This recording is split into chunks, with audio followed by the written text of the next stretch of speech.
Welcome to Faith Positive Radio with Dr. Joey Fawcett, the Christian business coaching conversation that increases your faith with greater joy at work so you love God and others more. Dr. Joey interviews Christian business professionals just like you to discover their secrets for working faith positive in a negative world. Welcome to Faith Positive Radio with Dr. Joey Fawcett. Hey, Faith Positive Nation. Welcome to another episode of Faith Positive Radio. I'm Dr. Joey Fawcett, and I suspect if you don't know someone personally, you may be one contact removed away from someone who has been the victim of child abuse, or you know someone whose family's been affected by child abuse. Hopefully it hasn't been your family that was affected, but today's guest is really more than a survivor of child abuse. She is thriving in that she lived through some experiences we'll hear about today herself, but now God has her at her point of previous pain, ministering to other people and helping them navigate those tumultuous waters of child abuse themselves, and how to really live into who God created you to be and be able to move forward with your life despite the horrific experience of child abuse. So today, you want to refer this episode to someone whose family has been affected by child abuse, or maybe a friend or coworker that you know that has been affected by child abuse, because this story is riveting and you're really going to get a lot of encouragement, hope, and optimism that God is a God who heals and that God is truly the cure for anything that can happen to us in this life. So Faith Positive Nation, help me welcome to Faith Positive Radio today our guest, my friend, Aimee Cabo. Aimee, welcome to Faith Positive Radio. Thank you. Thank you for having me. I am so delighted for you to come and share your story with Faith Positive Nation. And first of all, let me say how I admire your courage in being able to tell your story, because your story really made a lot of news headlines in Miami. In fact, your case was dubbed by Miami media as the case from hell, because it pitted you and your sister against your parents. Tell us what happened. Yes, it was rather unusual. We were a family of 9 kids, and both my parents are doctors. But my stepfather came into my life when I was 3 years old. And he was the only father I knew. By the time I was 7 years old, it was evident that he was sexually abusing me. And of course, at that time, he said he was sorry. And my mother was very upset, of course. And he was going to get help, and he was sick, but he was back 2 days later. Well, because of that, I knew never to say anything again. So it progressed to every form of child abuse. And I soon became the black sheep and the one always getting in trouble and always getting beaten by my mother. So at 15, I spoke to my sister and we went to the authorities, and that's how the case from hell came about. It actually went international because my mother had such a strong hold on the media, being that she's a genius, and she had the media and the police convinced, even though the judges found him guilty. So it was a very convoluted case. I'll say, when you say it was evident, it started when you were 3, shortly after he came into your life, and then you say it was evident by 7. You mean your mom actually found it out at that point? Well, when my mother witnessed me be in pain using the bathroom, and I explained to her why I was going through that pain. At 7 years old, I should know nothing about this. So, but she chose not to believe you. Well, she did at the moment. But once we returned to this later, nobody ever spoke about it. And the family was all upset. They were missing their dad. I felt like I had caused so many problems. And it was just never spoken of again. And that's how you became the black sheep. It became your fault that your stepfather was doing these things to you. Wow, that's a lot to bear as a child. I mean, it's hard enough to grow into the person that God's created you to be, right? With all the many challenges of growing up and what all that entails. But suddenly you became the magnet in your family for all the dysfunction. How did you survive that? Well, just the same way I had some bad things happen in life, I also had very good things, because at the same time, when I was 7 years old, I had a dream, and in my dream, there was this big monstrous bull with huge horns and very scary. and smoke coming out of his nostrils and really, really mean. And he was coming at me. And right behind me, all there was a little wooden doghouse. And I knew that when this bull came at me, that this little doghouse wouldn't protect me. My house was fragile. So I remember that my mother had said, if you have faith, God will save you. So I got down on my knees and prayed. And from the heavens came down Jesus dressed in white with his hands stretched out and open, angels around him singing a beautiful hymn, like I don't know, like beautiful. Yes. And then little kids, when God's feet touched the ground, Jesus, little kids formed around me and went up and they were laughing and happy and they hugged him. And then I was there by myself and I said, God, how about me? And he stretched out his hand and said, come to me, my child. So all I remember is that I went to hug him and I could feel his ribs. He was skinny. And that's all I remember of the dream. Yeah. But that gave me the idea that no matter what life threw on at me, I could always turn to him. I could always go to him. And life didn't stop being tough with the abuse. I went through custody battles after I went through foster homes and was raped a few times and went through some domestic violence. In the foster homes you were raped? Yes, I was raped in one of the foster homes. That's why I ran away from the foster homes and ran away from the Mammy Bridge. And then when I find somebody to fall in love with, he ends up beating me. So I have to leave him too. Take that moment to tape record my stepfather. It must have taken an enormous, Aimee, it must have taken an enormous amount of courage for you as a 15-year-old to go to your sister and for the two of you to take action against your parents. Where did that courage come from? Well, I think the love for your brothers and sisters. You're willing to do anything. I mean, children, they don't deserve anything. And so it's almost like our duty as someone that can do something for them. And it was just, it didn't matter what the ramifications would be, or it didn't matter which way it would go. It's just, at that moment, those kids needed to be removed. And even if it takes 5 years, those are 5 years, they have to grow and to learn and to be educated, something I wasn't. So the courage for you came from doing what you needed to do to protect the rest of the children, the rest of the 9 children in the family. Right. Yeah. Wow. What an incredible leap of faith, because you knew that the wrath of your parents would come down on you. What was it like going through all of that case? You mentioned this dream as a 7-year-old. I was kind of the one forgotten in the system, too scary to know. I had been through too much. So when all of the kids went to my older sister, Michelle, which my mother continued to fight for custody, I went to psychiatric hospitals for a short time. And shortly after that, I just never saw any of my siblings until I was 27, until I got married. So there for the foster homes and the whatever other experiences I had that followed.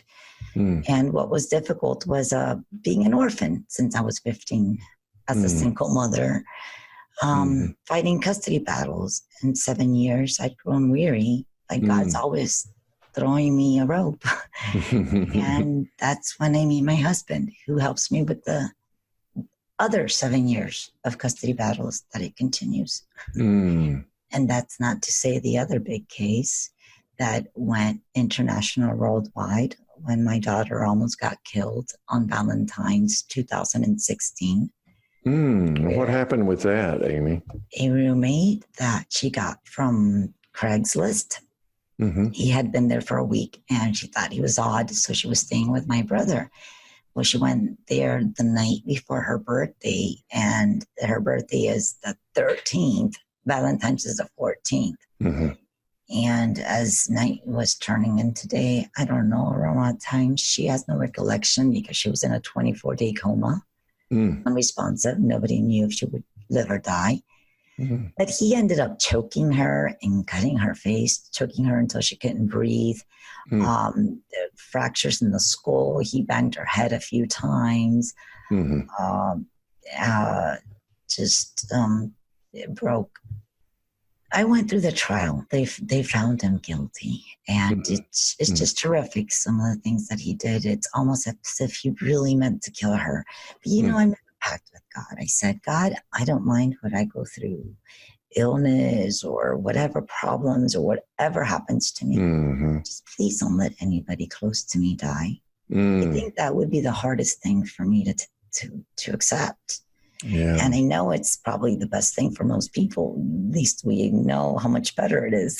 Yeah. Heaven is a beautiful place. However, it's good to appreciate what we have now. Yeah. And that's, at least most parents that I talk with, and for my wife and myself, one of the greatest nightmares in all of life, Aimee, is to lose a child to death. So that had to be yet another horrific experience on top of your. Like you wouldn't believe, but I just do what I've done all my life. It's just whatever happens, happens. I trust God and I'll do my best. I'll give it my best shot. And whatever I fall short in, God will pick up.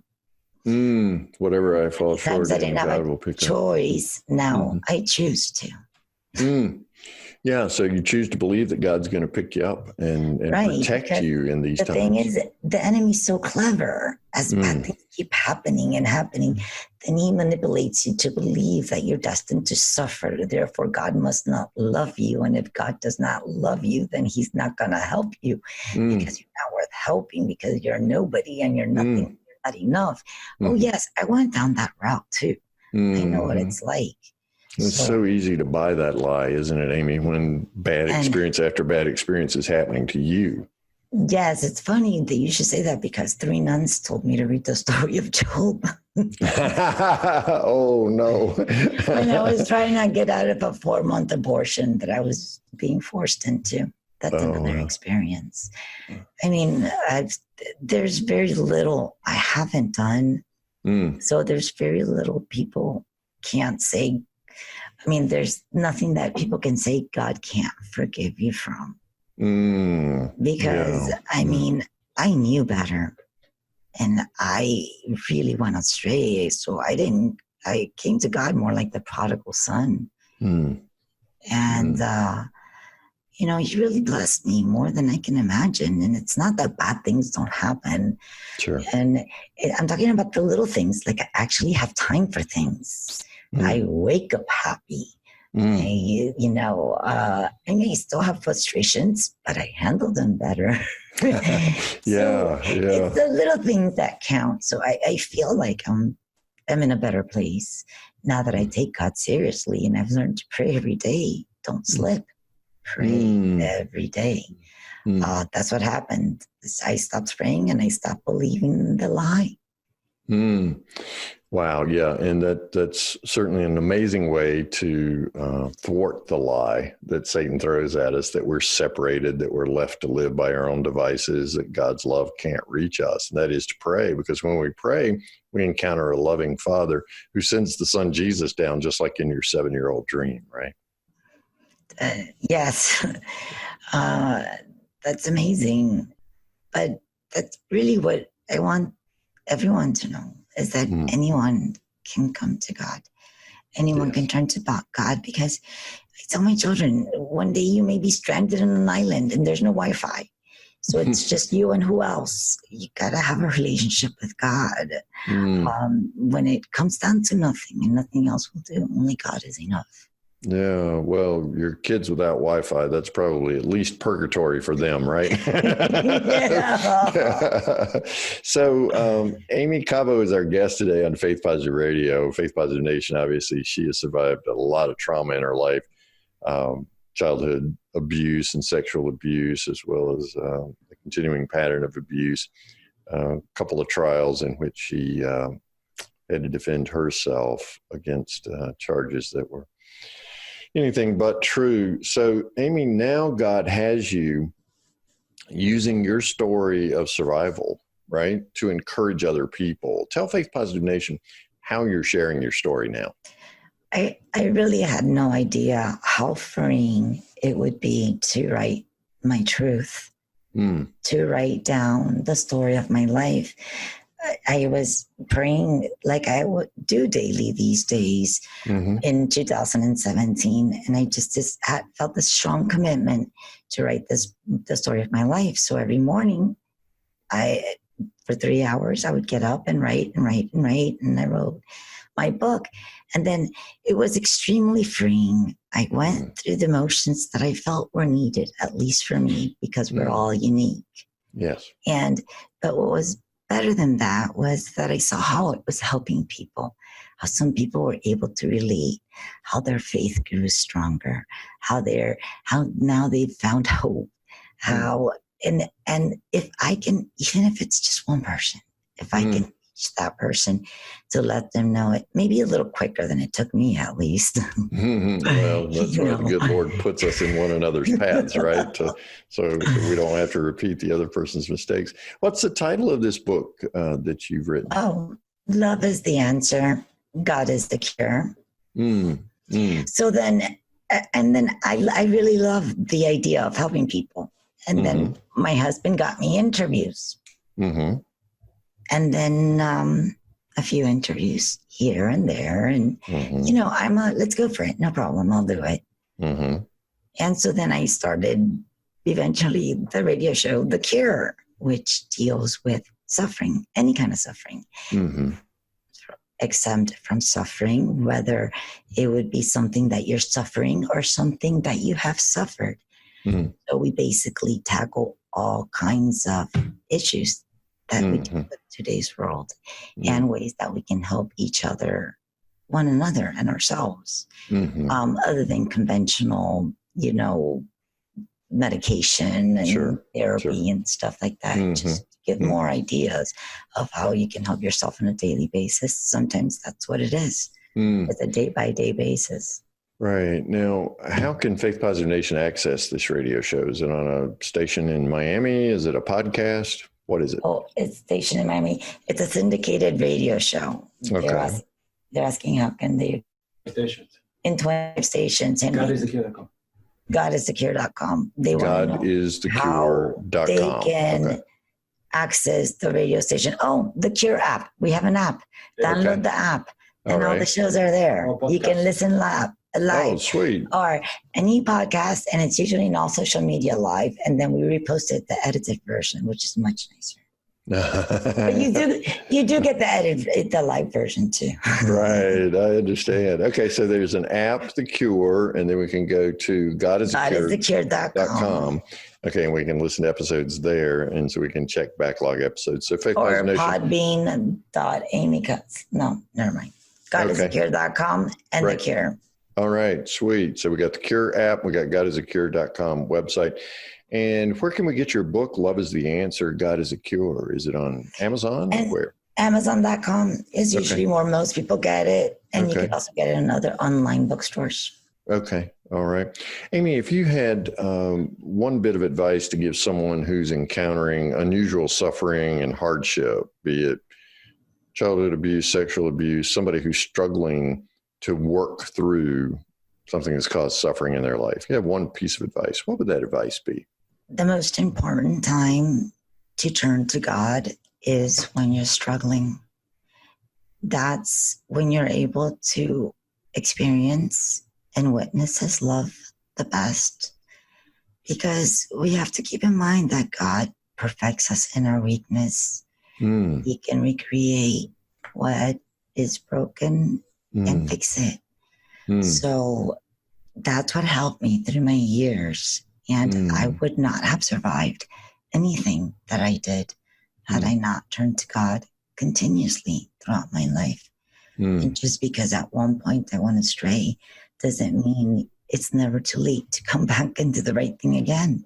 Yes. And if you don't have the faith, if you lack faith, just pray. Just pray for it and keep praying. Eventually you'll get it.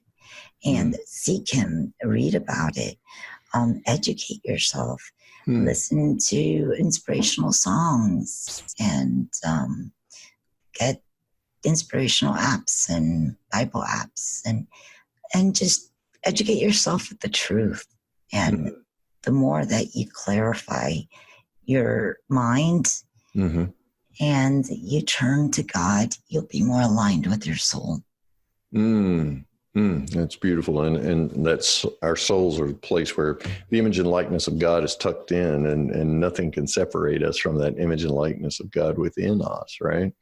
So that's beautiful, because so often when bad things happen to us, whether we're good people or not, or regard ourselves as good people, we do see that as permanently separating us from God. And yet Scripture is really clear in telling us that nothing can separate us from the love of God in Jesus Christ.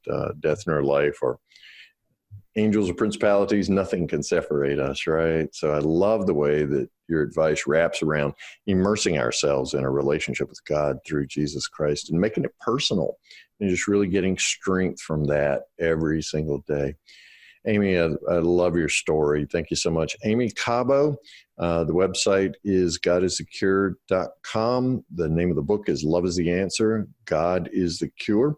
And at that website, you can check out all the episodes of Aimee's podcast. You can subscribe to it there and check out The Cure. Leave comments, suggestions, get in contact with us. Right. Okay. Beautiful. And can talk with you and get some personal advice as well. Thank you so much for that. So Faith Positive Nation always wants to know from our guest, Aimee, about a favorite Bible verse or Bible passage that really centers them and grounds them where they are right now today in their life. Have you got a Bible verse you can share with us? Yes, I do. It was open on my phone. Oh, sweet. The Lord also will be a refuge for the oppressed, a refuge in times of trouble. And they that know thy name will put their trust in thee. For thou, Lord, hast not forsaken them that seek thee. I read it. Yes. Oh, the Lord is not. Yeah, the Lord has not forsaken you. That's a message worth repeating over and over and over, to ourselves as well as to our friends who may be going through unexpected trauma or abuse of any kind, whether it's marital distress or whatever, or with a spouse who may be abusing their children, such as the kind that Aimee Cabo experienced. So godisthecure.com is the website. Go visit Aimee Cabo, listen to her podcast, get her book, Love is the Answer, God is the Cure, share it with a friend. Aimee, thank you so much for the gift of being on Faith Positive Radio today and really speaking a message of hope and God's love for all of us to Faith Positive Nation. May God bless you and your entire family, Aimee. Thank you. God bless you too. Thanks for listening to Faith Positive Radio, the Christian business coaching conversation that increases your faith with greater joy at work so you love God and others more. Suggest guests and ask questions when you email Dr. Joey at info@getpositive.today. And be sure to get your free gift of the 5 positive business conversations to have today coaching program at getpositive.today. Until next time, may God bless you with everything your heart can hope for and more than your mind can imagine.